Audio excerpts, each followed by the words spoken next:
pasteurs, séminaristes et fidèles du monde entier qui souhaitent aller au royaume des cieux et avoir la vie éternelle, c'est un plaisir de vous rencontrer.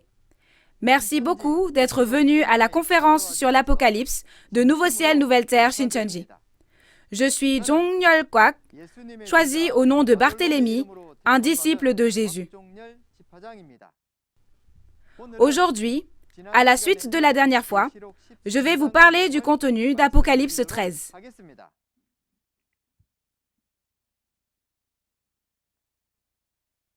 Le chapitre 13 de l'Apocalypse que nous examinerons aujourd'hui est intitulé « Le peuple élu qui a reçu la marque de la bête et a trahi ».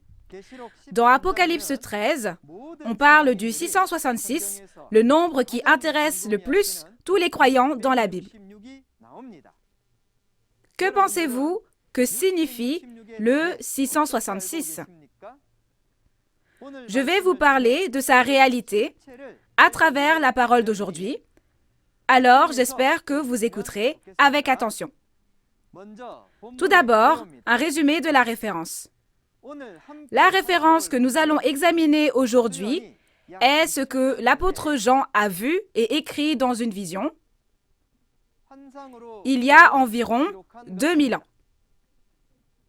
Lorsque ces paroles s'accomplissent, elles n'apparaissent pas littéralement comme écrites dans la vision, mais c'est l'accomplissement physique et la réalité qui apparaissent.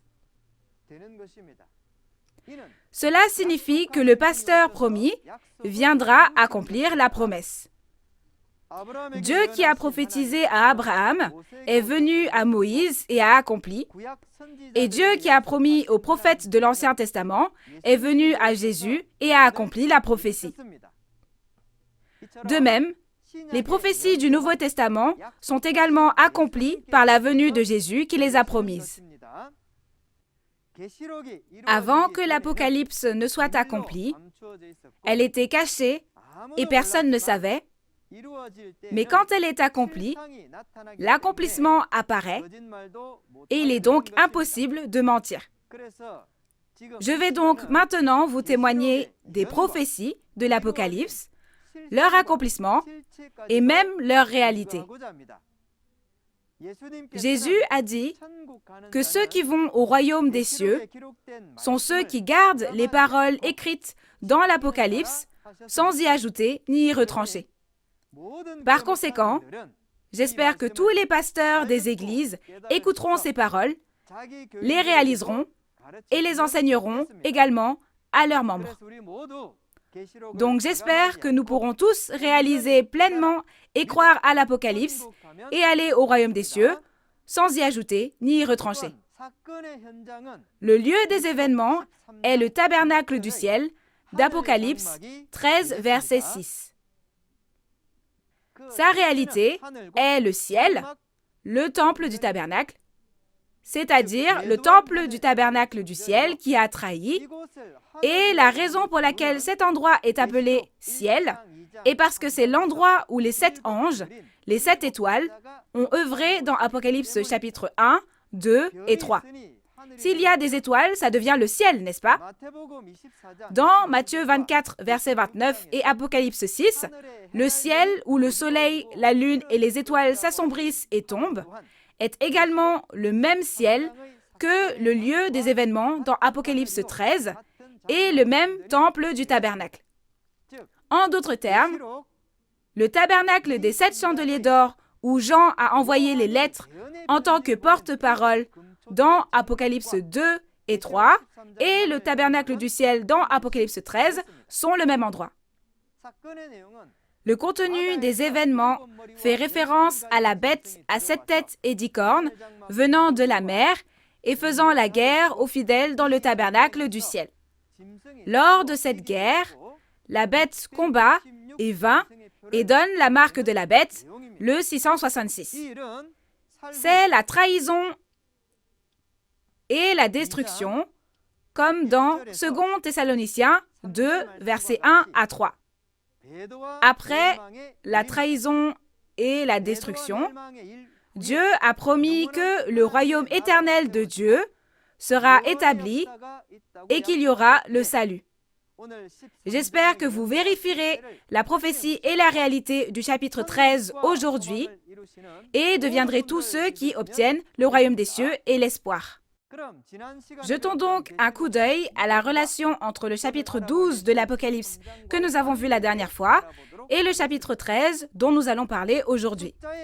Dans l'ordre numérique, Apocalypse 12 viendrait avant Apocalypse 13, mais la lecture des événements montre que ce n'est pas le cas. Le chapitre 13 vient en premier et le chapitre 12 vient après. Au chapitre 13,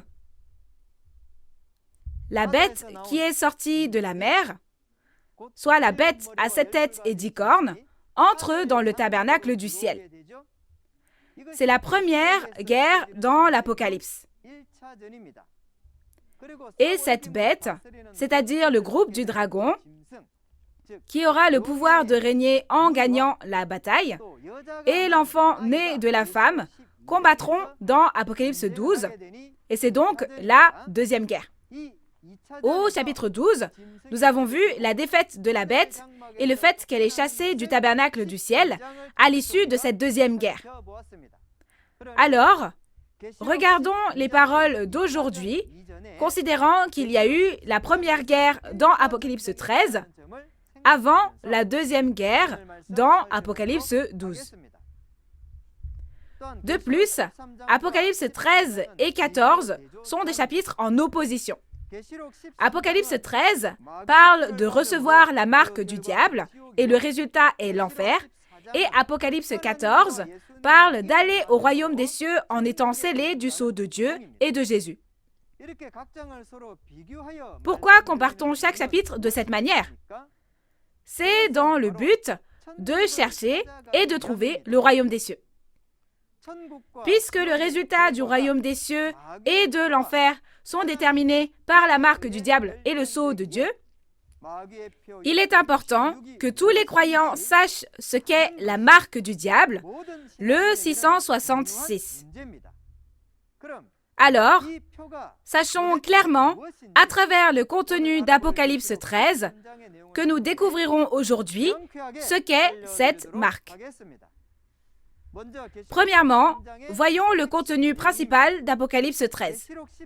Le chapitre 13 de l'Apocalypse peut être divisé en deux grandes parties. Premièrement, les versets 1 à 10 concernent la bête à 7 têtes et 10 cornes qui sort de la mer. Cette bête sortira de la mer, du monde, et entrera dans le tabernacle du ciel. Cette bête reçoit le pouvoir du dragon, qui est Satan, et se bat contre les saints, les fidèles et les vains. Deuxièmement, le contenu des versets 11 à 18 qui concerne la bête qui est montée de la terre. Cette bête fera une image, une idole, pour la bête qui monte de la mer, et quiconque n'adore pas l'image de la bête qui vient de la mer sera mise à mort.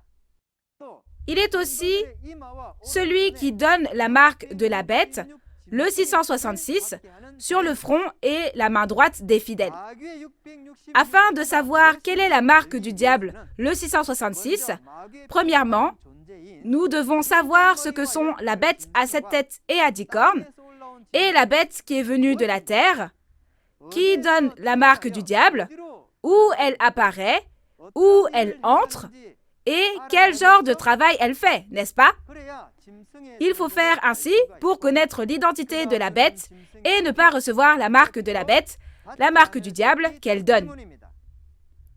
Aujourd'hui, à travers le témoignage d'Apocalypse 13, nous espérons que vous vérifierez la réalité de la marque de la bête et atteindrez le royaume des cieux tant désiré en recevant le sceau de Dieu et de Jésus et non la marque du diable. Ensuite, nous allons lire ensemble Apocalypse 13, versets 1 à 2. Apocalypse 13, versets 1 à 2. Puis je vis monter de la mer une bête qui avait 10 cornes et 7 têtes, et sur ses cornes 10 diadèmes, et sur ses têtes des noms de blasphème. La bête que je vis était semblable à un léopard. Ses pieds étaient comme ceux d'un ours, et sa gueule comme une gueule de lion. Le dragon lui donna sa puissance, et son trône et une grande autorité. Amen. Dans Apocalypse 13, verset 1, une bête sort de la mer.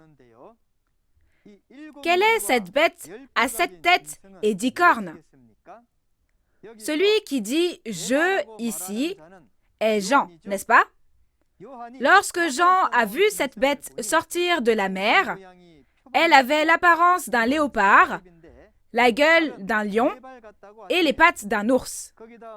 De plus, elle a 7 têtes et 10 cornes et elle est sortie de la mer. Mais son apparence n'est pas celle d'une bête qui vit dans la mer, n'est-ce pas? Les poissons vivent dans la mer. Mais comment une telle entité pourrait-elle y vivre? Alors, Jean a-t-il mal vu ou mal écrit? Jean a écrit exactement ce que Dieu lui a montré, n'est-ce pas? Dans Apocalypse 1, verset 2, il est dit qu'il a attesté de la parole de Dieu et du témoignage de Jésus-Christ tout ce qu'il a vu. Donc, il a bien écrit ce qu'il a vu. L'apparence que Dieu a montrée à Jean, il le lui a montré en parabole. Pourquoi le lui a-t-il montré en parabole? Parce qu'il ne faudrait pas que n'importe qui connaisse les secrets de l'Apocalypse. Dans l'Ancien Testament aussi, il y a le livre scellé d'Ésaïe 29 et dans les chapitres 2 et 3 d'Ézéchiel, le rouleau ouvert est montré et donné au Fils de l'homme. Selon cette prophétie, Jésus est venu et a témoigné des paroles du livre ouvert. Au temps de l'Apocalypse également, il y a un livre scellé dans Apocalypse 5 et il montre à Jean le livre ouvert dans Apocalypse 10 et le lui donne à manger. Et dans Apocalypse 22, 8 et 16, il lui dit de témoigner aux églises des événements qu'il a vus et entendus. Donc, comme il y a quelqu'un qui a vu et entendu, alors maintenant nous pouvons recevoir le témoignage, non seulement de la prophétie, mais aussi de la réalité. La bête qui sort de cette mer est le faux pasteur qui vient du monde. Dans Matthieu 24, verset 15, Jésus a dit « Lorsque vous verrez l'abomination de la désolation, de la destruction, dont a parlé le prophète Daniel, établi en lieu saint, que celui qui lit réalise. » Matthieu 24 est une prophétie sur les derniers jours et les signes du second avènement du Seigneur. La raison pour laquelle il est dit que celui qui lit le livre de Daniel à la fin des temps réalisera est que le livre de Daniel n'est pas quelque chose qui s'est terminé dans le passé, mais la même chose apparaîtra au second avènement. Dieu a montré à Daniel de nombreuses visions. Daniel a donc aussi vu lui-même ces choses et a écrit, mais il a dit qu'il ne pouvait pas comprendre ce que cela signifiait quand il a vu cela.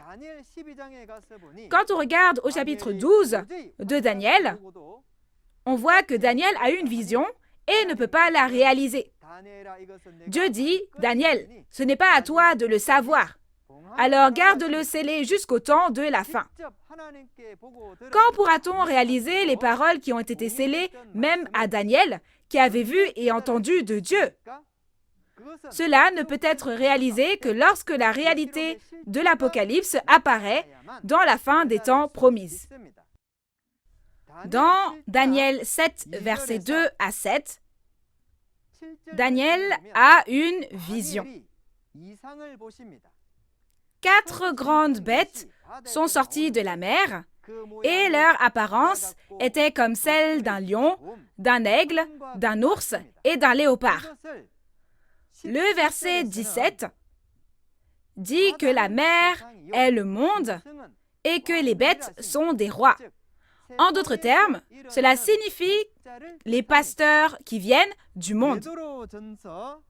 Dans 1 Pierre 2, verset 9, on parle d'un sacerdoce royal, donc le prêtre ou le pasteur est le roi. Apocalypse 17, verset 15, dit que cette mer, les grandes eaux sur lesquelles la prostituée est assise, sont des peuples, des foules, des nations et des langues. Tout comme le rassemblement d'un nombre incalculable de personnes s'appelle une mer de personnes, le monde où de nombreux membres d'église de la prostituée sont rassemblés s'appelle la mer, et le pasteur semblable à un roi qui règne sur ce monde religieux est comparé à une bête. Mais pourquoi le pasteur est-il comparé à une bête? C'est parce que la bête ne peut pas comprendre Dieu ni sa parole, même si elle lui est prêchée. De même, dans Proverbe 30, versets 2 à 3, une personne qui n'a ni connaissance de Dieu, ni sagesse, est appelée une bête. Par conséquent, la bête désigne le faux pasteur qui ne connaît pas Dieu ni sa parole. De plus, la raison pour laquelle cette bête est comparée à des animaux tels que le lion, l'ours et le léopard est que c'est un destructeur qui fait du mal aux fidèles qui sont comme des brebis. Alors, quelles sont les têtes et les cornes de cette bête? Les chefs de gouvernement, de pays, de groupes sociaux et d'écoles sont souvent appelés la tête. De la même façon, on peut dire que le pasteur qui représente l'Église est comparé à une tête. Ainsi, les 7 têtes sont les 7 rois, les 7 pasteurs, comme dans Apocalypse 17, versets 9 à 10.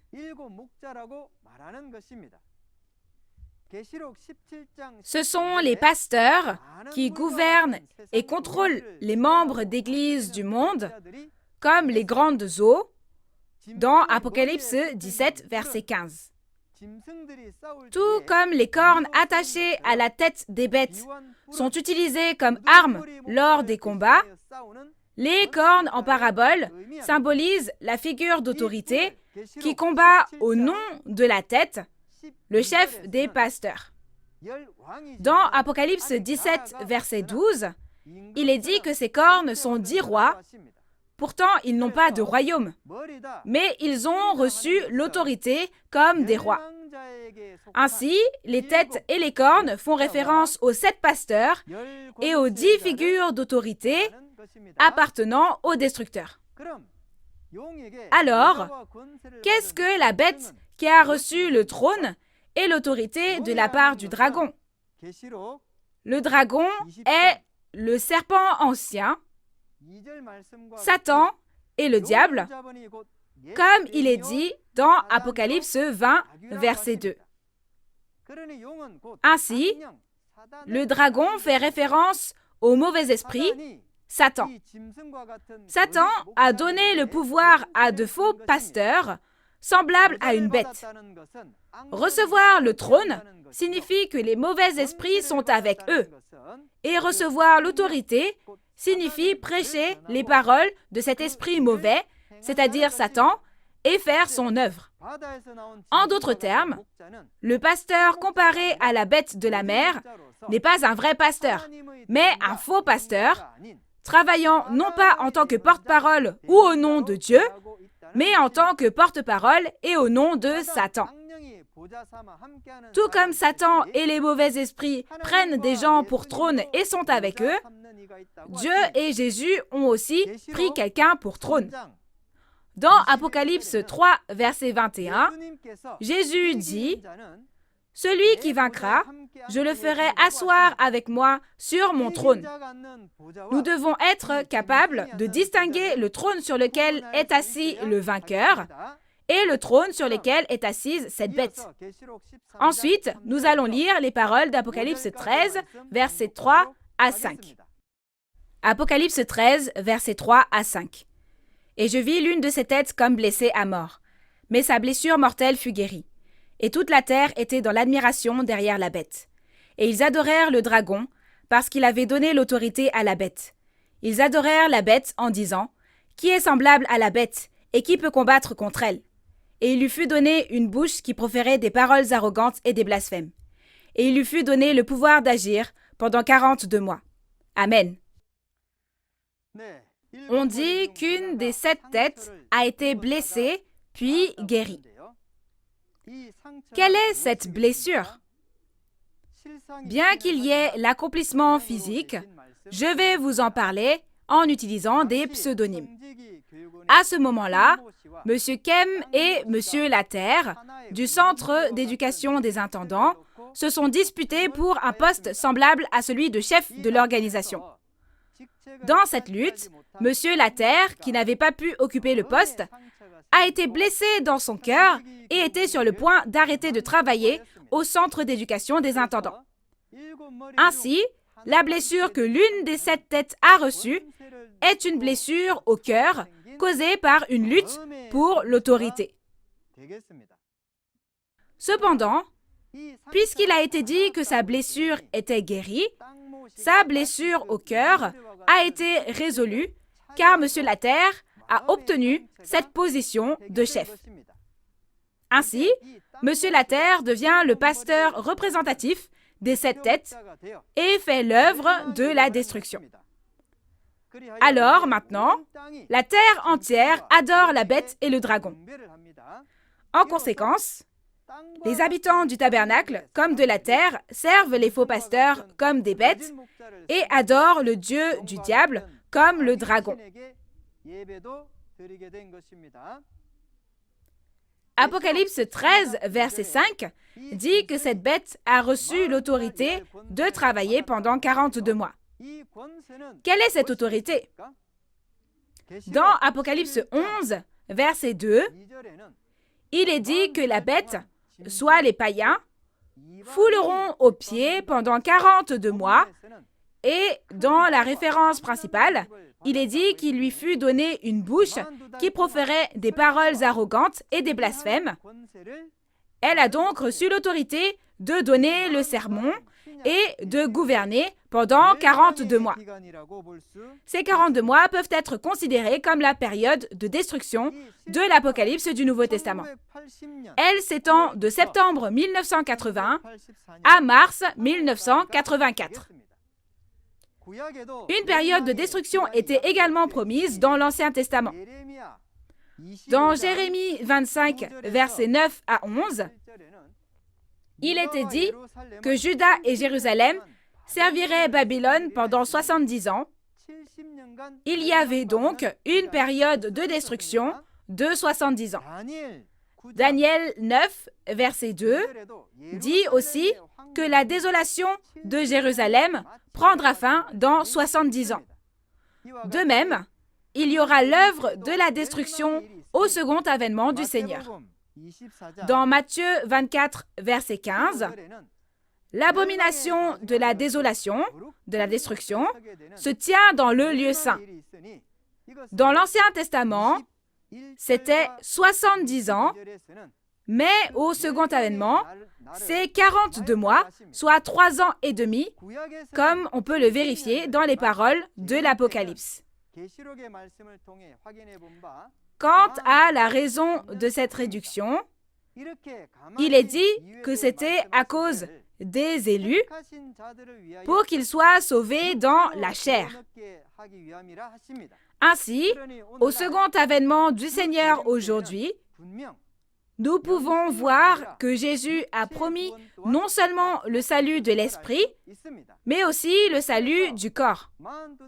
Ainsi, après la fin de la période de destruction de 42 mois, comme dans Apocalypse 12, verset 10, comme l'enfant et ses frères combattent et vainquent, le dragon est chassé du tabernacle, et à travers cela, le royaume de Dieu et le salut sont établis. Ensuite, nous allons lire les paroles d'Apocalypse 13, versets 6 à 10. Apocalypse 13, versets 6 à 10. Et elle ouvrit sa bouche pour proférer des blasphèmes contre Dieu, pour blasphémer son nom et son tabernacle, et ceux qui habitent dans le ciel. Et il lui fut donné de faire la guerre aux saints, et de les vaincre. Et il lui fut donné autorité sur toute tribu, tout peuple, toute langue et toute nation. Et tous les habitants de la terre l'adoreront, ceux dont le nom n'a pas été écrit dès la fondation du monde dans le livre de vie de l'agneau qui a été immolé. Si quelqu'un a des oreilles, qu'il entende. Si quelqu'un mène en captivité, il ira en captivité. Si quelqu'un tue par l'épée, il faut qu'il soit tué par l'épée. C'est ici la persévérance et la foi des saints. Amen. Ici, cette bête combat les fidèles du tabernacle. Voyons où le combat a lieu et quel en sera le résultat. Le lieu des événements dans ce chapitre est le ciel. Le ciel est l'endroit où se trouvent le soleil, la lune et les étoiles, donc l'endroit où se trouvent les 7 étoiles. Les 7 messagers des chapitres 1, 2 et 3 de l'Apocalypse est le ciel. Lorsque nous pensons généralement au ciel, nous pensons en général au ciel physique. Cependant, dans Genèse 37, versets 9 à 11, la famille de Jacob est considérée comme le soleil, la lune et les étoiles. Donc le ciel avec le soleil, la lune et les étoiles peut être appelé Israël. En d'autres termes, le ciel est le tabernacle de Dieu, le tabernacle des 7 chandeliers d'or et l'Israël spirituel. Pour le lieu des événements où cette prophétie est devenue réalité et est apparue, il n'y avait pas non plus d'enseigne disant que c'était une église. Au lieu d'écrire « église telle ou telle », ils l'ont appelé « temple du tabernacle ». Vous pouvez penser que c'est un nom étrange quand vous l'entendez. Mais le nom « temple du tabernacle » est la preuve que l'homme n'a pas arbitrairement accompli cette œuvre, mais au contraire, que c'est Dieu qui a accompli cette œuvre selon la Bible. La bête va aussi combattre les fidèles, et c'est la bête qui va gagner. Alors, avec quelle arme ont-ils combattu et gagné? Avec le mensonge et l'autorité ecclésiastique. Ce mensonge n'est pas le mensonge ordinaire, mais la fausse vérité qui est d'ajouter ou de retrancher arbitrairement aux paroles de la Bible, comme dans Proverbe 30, verset 6. Même à l'époque du premier avènement de Jésus, les scribes et les pharisiens ont persécuté Jésus en le traitant de secte et ont combattu avec leurs mensonges et leurs fausses vérités, leur pouvoir dans le monde et leur autorité ecclésiastique. De la même manière, aujourd'hui aussi, les faux pasteurs, comme des bêtes, qui sont entrés dans le tabernacle du ciel, ont persécuté le tabernacle avec les mensonges et la fausse vérité qu'ils avaient et le pouvoir dans le monde et l'autorité ecclésiastique. Et dans cette guerre, ils ont combattu et gagné contre les pasteurs et les fidèles du tabernacle. Concernant les tribus, peuples, nations et langues contrôlées par la bête, il faut référence aux nations, peuples, langues et rois d'Apocalypse 10, à qui la parole est prêchée à nouveau après que le livre ouvert a été reçu et mangé et qu'un ordre a été donné. Ce sont les membres d'Église appartenant à la bête, y compris les fidèles du tabernacle qui ont trahi. Pourquoi Dieu a-t-il dit de leur prêcher à nouveau les paroles du livre ouvert? C'est parce que c'est le peuple qui a été capturé par Babylone d'Apocalypse 17 et 18, le lieu qui est sous le contrôle des 7 têtes et des 10 cornes d'Apocalypse 13. Ainsi, comme dans Apocalypse 18, verset 4 et Apocalypse 17, verset 14, il leur dit « Sortez de là, mon peuple !» et dit de les faire sortir de cet endroit. Alors, quel est le résultat de ceux qui adorent la bête? Le résultat de ceux qui adorent la bête sera l'étang de feu et de soufre. Selon Apocalypse 14, versets 9 à 10, si on adore la bête, on va dans l'étang de feu et de soufre. Résultat, ne vont-ils pas tous en enfer? Chers auditeurs, le village planétaire est vaste et il y a beaucoup de monde. Il y a aussi beaucoup de croyants. Alors, ce serait un énorme problème si on disait que tout le monde sur cette terre adorait la bête. Non seulement cela, mais dans Apocalypse chapitre 17 et 18, Il y a la parole selon laquelle toutes les nations sont tombées et ont épousé le démon. C'est pourquoi Jésus a dit dans Matthieu 24, verset 3, que le temps du second avènement du Seigneur est la fin du monde, le temps de la fin. Cela signifie que le monde se termine. Ce n'est pas la fin du monde physique, le village planétaire, qui touche à sa fin, mais c'est le monde religieux qui touche à sa fin.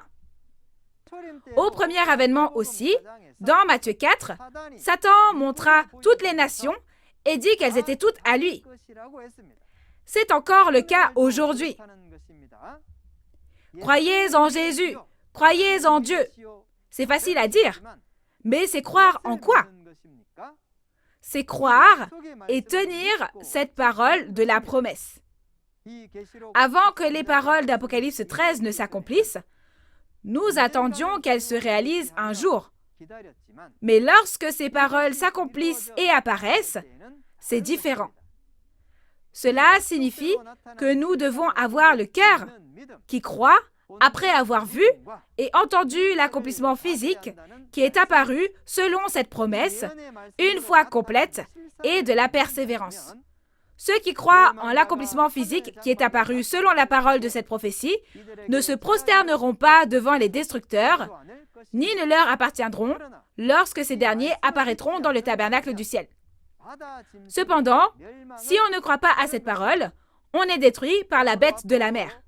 Par conséquent, j'espère qu'à l'avenir, nous réaliserons tous pleinement les paroles de l'Apocalypse et atteindrons une foi et une persévérance parfaite. Ensuite, nous allons lire Apocalypse 13, versets 11 à 15. Apocalypse 13, versets 11 à 15. Puis je vis monter de la terre une autre bête, qui avait 2 cornes semblables à celles d'un agneau, et qui parlait comme un dragon. Elle exerçait toute l'autorité de la première bête en sa présence, et elle faisait que la terre et ses habitants adoraient la première bête, dont la blessure mortelle avait été guérie. Elle opérait de grands prodiges, même jusqu'à faire descendre du feu du ciel sur la terre à la vue des hommes.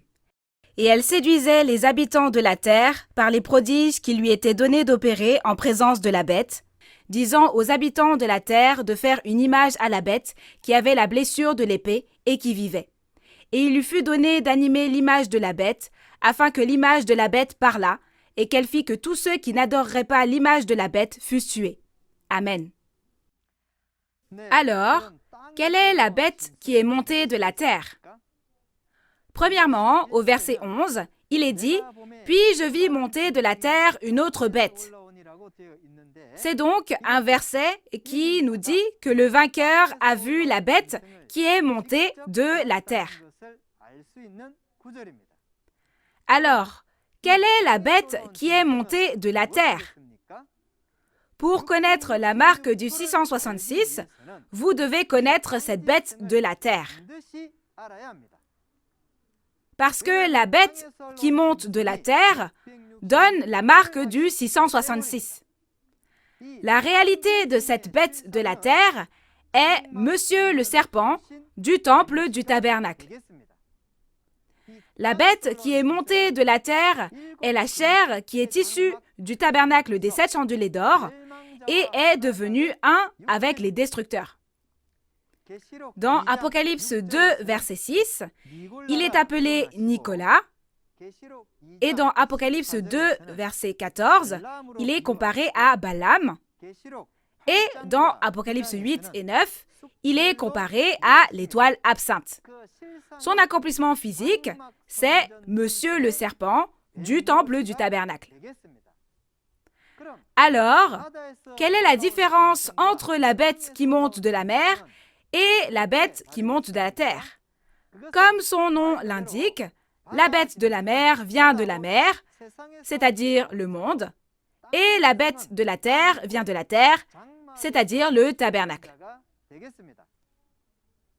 Les deux sont des bêtes, donc ils ont en commun d'être les destructeurs. La différence est que la bête de la mer est le destructeur qui entre dans le tabernacle depuis le monde, pas le tabernacle du ciel. La bête qui monte de la terre est celle qui était sur la terre, c'est-à-dire le tabernacle, et c'est donc le destructeur issu du tabernacle. Comme Balaam a enseigné à Balak dans Apocalypse chapitre 2 et 3, nous pouvons voir que la bête de la mer et la bête de la terre sont devenues une et ont fait l'œuvre de la destruction. Voyons ce que fait la bête qui est montée de la terre. Il est dit qu'elle parle comme un dragon et exerce l'autorité de la première bête. Elle prêche la doctrine du dragon en tant que porte-parole et agit au nom de la bête de la mer.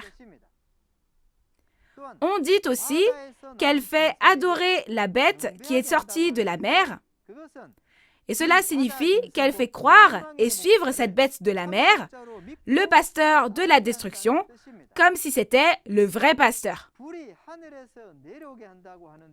On dit aussi qu'elle fait descendre le feu du ciel.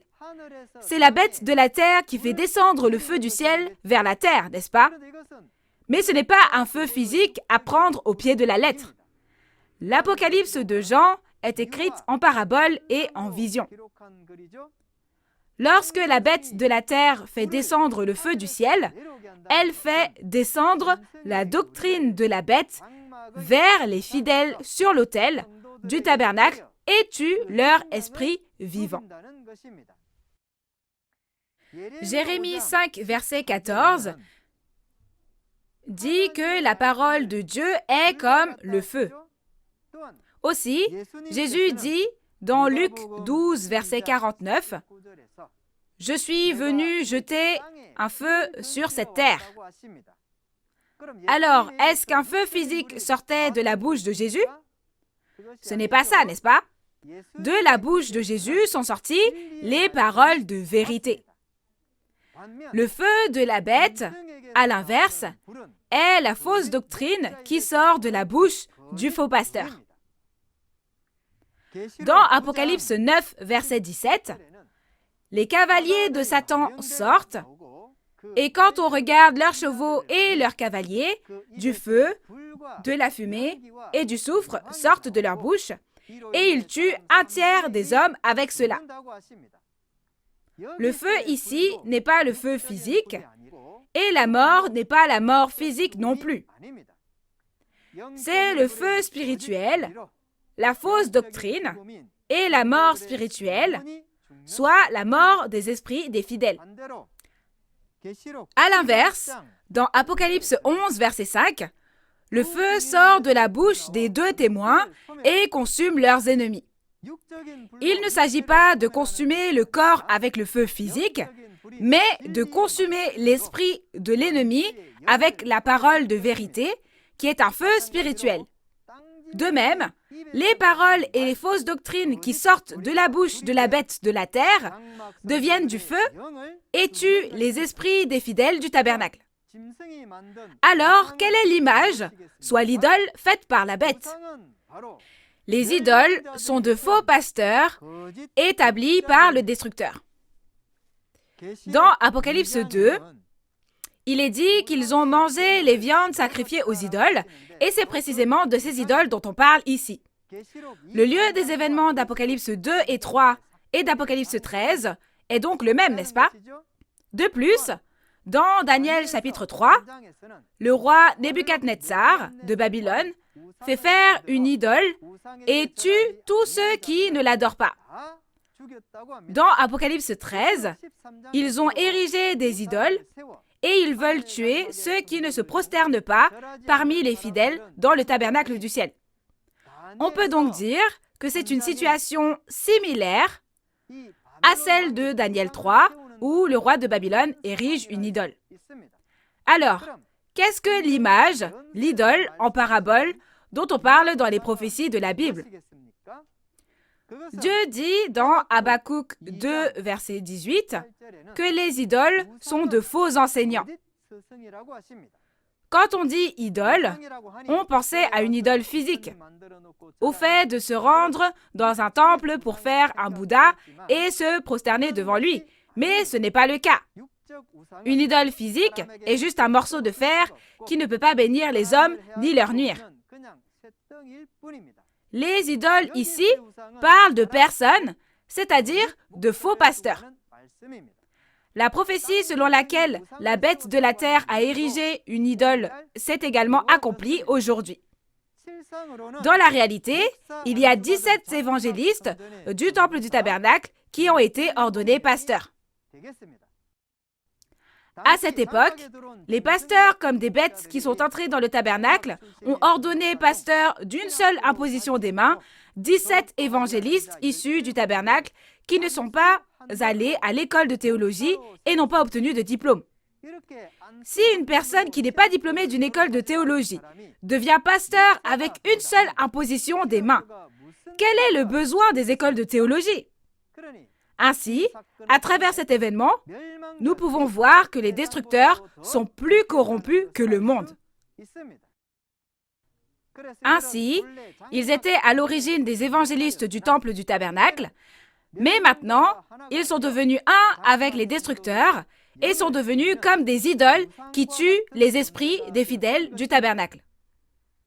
Ainsi, dire que tous ceux qui n'adorent pas les idoles sont mis à mort signifie que tous ceux qui ne suivent pas les faux pasteurs comme des idoles seront excommuniés et radiés. Ensuite, regardons la marque de la bête, le 666. Nous allons lire ensemble la parole d'Apocalypse 13, versets 16 à 18. Apocalypse 13, versets 16 à 18. Et elle fit que tous, petits et grands, riches et pauvres, libres et esclaves, reçussent une marque sur leur main droite ou sur leur front, et que personne ne put acheter ni vendre sans avoir la marque, le nom de la bête ou le nombre de son nom. C'est ici la sagesse, que celui qui a de l'intelligence calcule le nombre de la bête, car c'est un nombre d'hommes, et son nombre est 666. Amen. Le 666, qui est la plus grande interrogation de beaucoup de personnes dans la Bible, apparaît enfin dans Apocalypse 13, versets 16 à 18. Chers auditeurs, à quoi ressemble vraiment ce 666? Est-ce vraiment le code barre dont on parle dans le monde? Aujourd'hui, je vais vous révéler le véritable sens et la réalité du 666. Pour comprendre cette marque du 666, il faut d'abord savoir ce que sont une marque et un sceau. Au final, le sceau et la marque ont le même sens. Dans les chapitres 13 et 14 de l'Apocalypse, nous trouvons des informations sur le sceau, soit la marque. L'un est la marque du diable et l'autre est le sceau de Dieu et de Jésus. Dans Apocalypse 13, ils reçoivent la marque du diable et vont en enfer. Et dans Apocalypse 14, ceux qui sont scellés du sceau de Dieu et de Jésus vont au royaume des cieux. Le nombre de la bête, le 666, est aussi appelé la marque de la bête et fait référence à la doctrine et aux enseignements du pasteur comme une bête. La marque de la bête est la doctrine et le dogme de la bête. Dans 1 Timothée 4, versets 1 à 2, il est dit que ceux dont la conscience a été flétrie, ceux qui ont reçu la marque de Satan, sont ceux qui se détournent de la foi et suivent les enseignements des esprits séducteurs, trompeurs et des démons.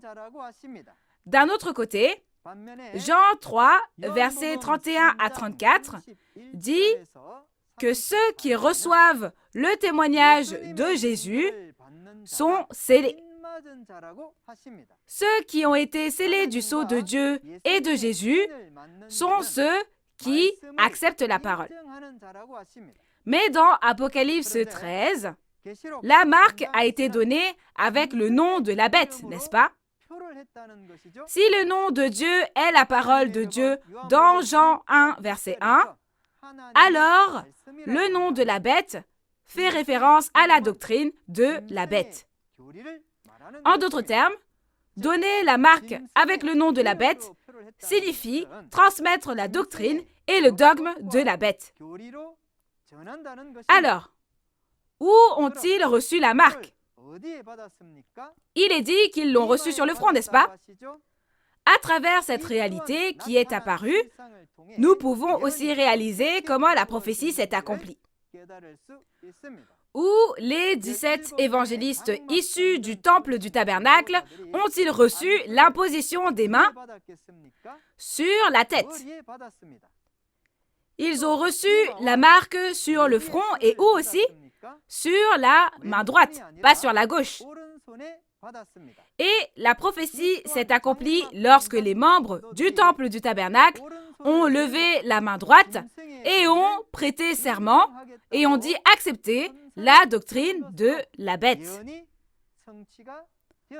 En levant la main droite et en acceptant la doctrine de cette bête, cette réalité a été accomplie.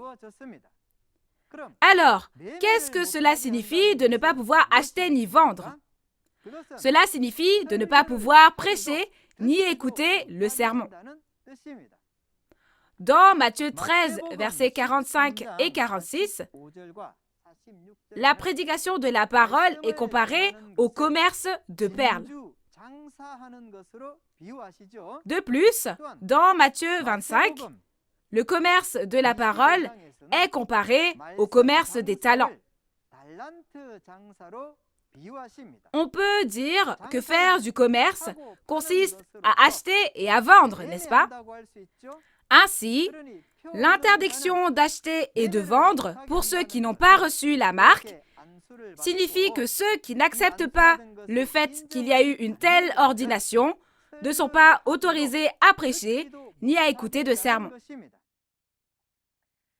Le 666, que vous vouliez tant connaître, est le nombre du nom de la bête de la terre.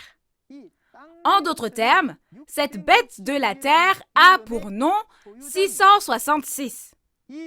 Le nombre du nom de cette bête, 666, fait référence à la fausse vérité et au faux pasteur de Satan, qui est quelqu'un comme Salomon dans l'Ancien Testament.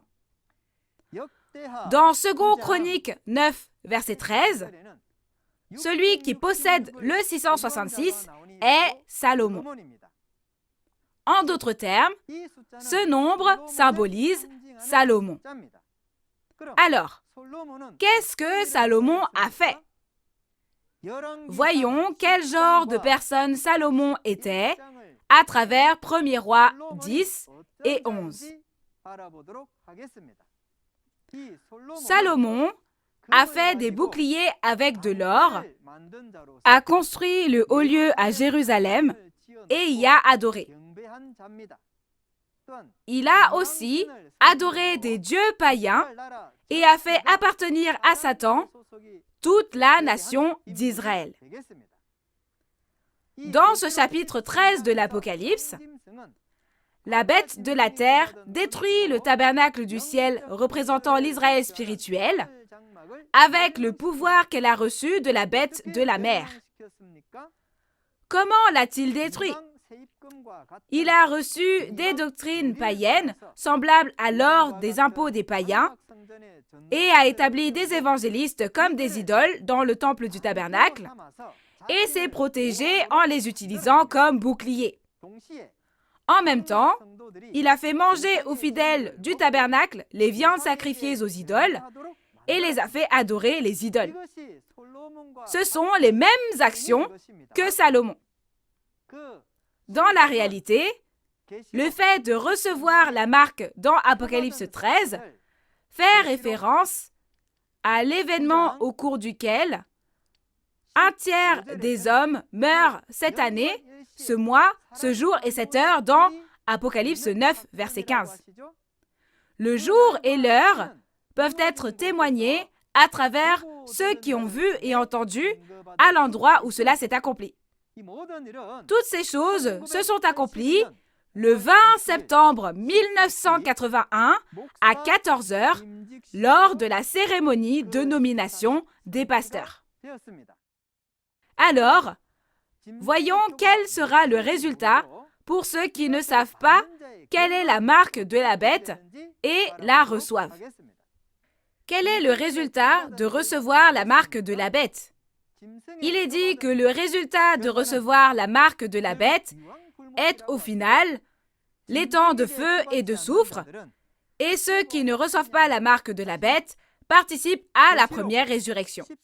Apocalypse 14, versets 9 à 11, dit que ceux qui ont reçu la marque de la bête seront tourmentés par le feu et le soufre au siècle des siècles. À l'inverse, ceux qui n'ont pas reçu la marque de la bête participeront à la première résurrection dans Apocalypse 20, versets 4 à 5, et régneront avec Christ pendant 1000 ans. Alors, quel genre de personnes devrions-nous être?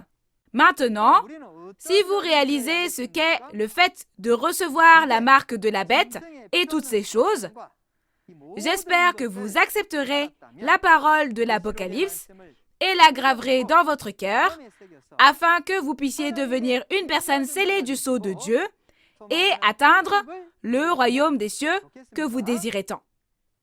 Voici maintenant la conclusion d'Apocalypse 13.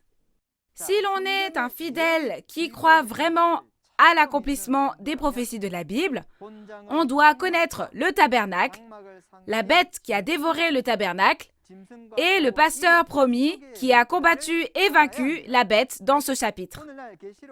Aujourd'hui, la prophétie d'Apocalypse 13 s'est accomplie dans la réalité et le vainqueur, Nouveau Jean, témoigne de l'accomplissement des prophéties qui a eu lieu dans la réalité physique. Dans ce chapitre, adorer et recevoir la marque de la bête représente la cérémonie de nomination des pasteurs ayant eu lieu le 20 septembre 1981 à 14 h. Le groupe du dragon, soit la bête à 7 têtes et 10 cornes qui a été chassée à cette époque-là, est jugé dans Apocalypse 16 et divisé en 3 parties. Vous pourrez en apprendre plus à ce sujet dans Apocalypse 16. Nouveau Jean, qui a vu et entendu les événements de ce chapitre sur place, combat et vainc le groupe du dragon avec le sang de l'agneau et la parole de témoignage dans Apocalypse 12. À travers le vainqueur, le royaume de Dieu est établi et le royaume de Dieu vient à cet endroit pour vivre avec nous éternellement. Les événements d'Apocalypse 13 que nous avons examinés aujourd'hui se sont accomplis dans le temple du tabernacle à Kwachon aujourd'hui, et le pasteur promis de Nouveau Ciel, Nouvelle Terre, Shincheonji, qui a vu et entendu tout cela, les a combattus et les a vaincus dans Apocalypse 12, et ainsi le royaume de Dieu a été établi aujourd'hui. Pourquoi a-t-il été prophétisé dans Matthieu 8, versets 11 à 12, que ceux qui viendront de l'Orient et de l'Occident seront assis dans le royaume des cieux et que les fils du royaume seront chassés? C'est parce que les mêmes fils du royaume, dans Apocalypse 13, ont trahi et adoré des dieux païens. Et c'est parce que ceux qui ont été moissonnés de l'Orient et de l'Occident sont les bons grains, nés de la semence de Dieu, qui ont été scellés avec la parole et fondés en 12 tribus. La prochaine fois, nous en apprendrons davantage sur la moisson et la montagne de Sion, le royaume de Dieu créé en scellant du sceau de Dieu, à travers Apocalypse 14. Le second avènement du Seigneur n'est pas un signe ordinaire, mais le son de trompette annonçant la fin du monde, tout comme un son de cloche marque la fin de quelque chose. C'est le moment où l'ancienne ère est passée et la nouvelle ère arrive, où le premier ciel et la première terre passent, et un nouveau ciel et une nouvelle terre sont créés.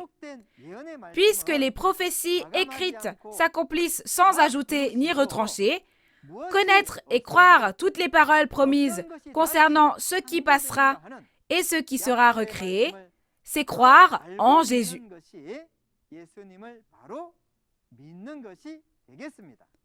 Tout comme Moïse et Jésus ont témoigné selon ce qu'ils ont vu et entendu de Dieu.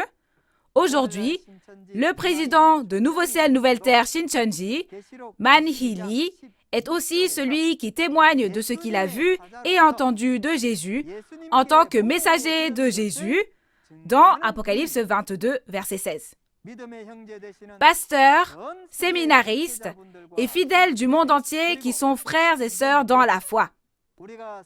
Ce serait une grande bénédiction que toutes les promesses que Jésus a faites à l'époque à laquelle nous vivons soient accomplies. Maintenant, devenons tous un en Dieu, qui est la source de toutes les bénédictions. Sous les enseignements de Jésus sur la liberté, la paix et l'amour, les chrétiens qui croient en Jésus et les personnes de toutes les religions doivent devenir un.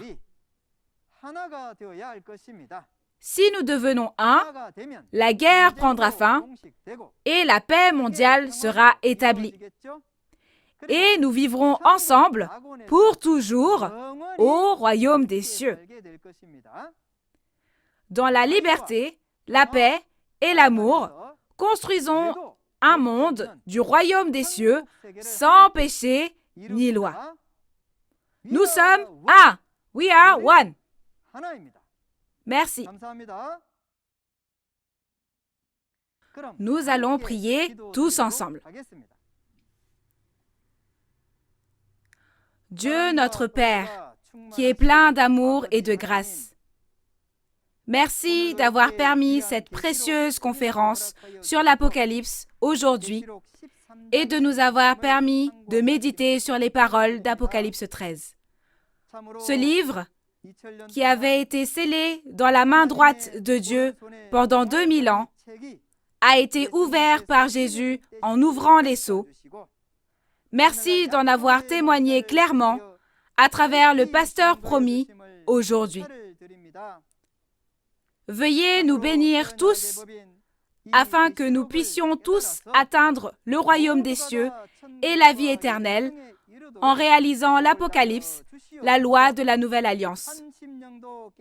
S'il vous plaît, faites en sorte qu'il n'y ait pas une seule personne qui ne puisse réaliser et accordez-nous les yeux pour voir, les oreilles pour entendre et le cœur pour réaliser, afin que tous les peuples du monde puissent connaître la vérité et œuvrer pour le royaume de Dieu et la vie éternelle.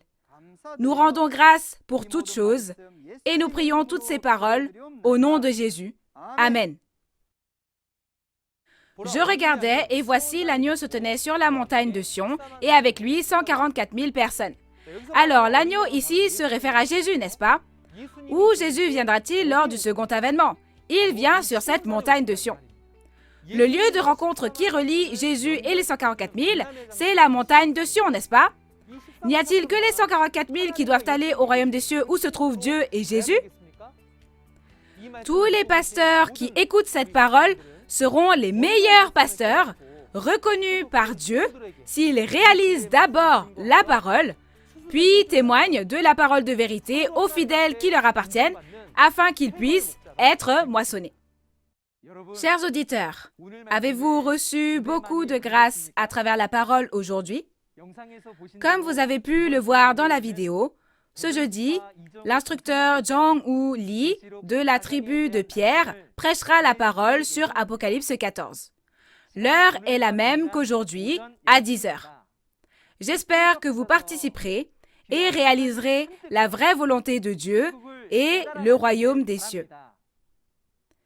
Tous ceux qui apprennent les paroles de l'Apocalypse à travers cette conférence, nous marchons ensemble sur le chemin du royaume des cieux, pas à pas. Nous espérons que vous continuerez avec nous sur ce chemin jusqu'à la fin. En plus de ce que vous avez entendu aujourd'hui, si vous avez d'autres questions ou demandes de renseignements sur l'Église Nouveau Ciel, Nouvelle Terre, Shincheonji et sa doctrine, veuillez nous contacter au numéro de téléphone affiché à l'écran. Nous vous guiderons en détail et avec amabilité. Enfin, nous rendons grâce et gloire à Dieu d'avoir permis ce temps afin que le monde entier devienne un dans la vérité. Nous allons conclure en faisant la prière que le Seigneur nous a enseignée. Nous allons faire le Notre Père tous ensemble.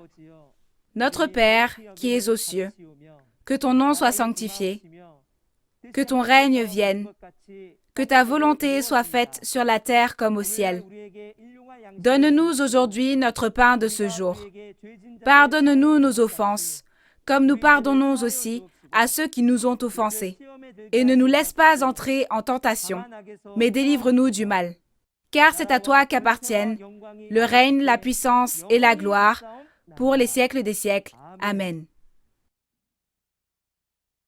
Ceci conclut la conférence en ligne de Nouveau Ciel, Nouvelle Terre Shincheonji sur le témoignage sur la prophétie et l'accomplissement de l'Apocalypse, la nouvelle alliance de Dieu. Merci à tous ceux qui nous ont rejoints.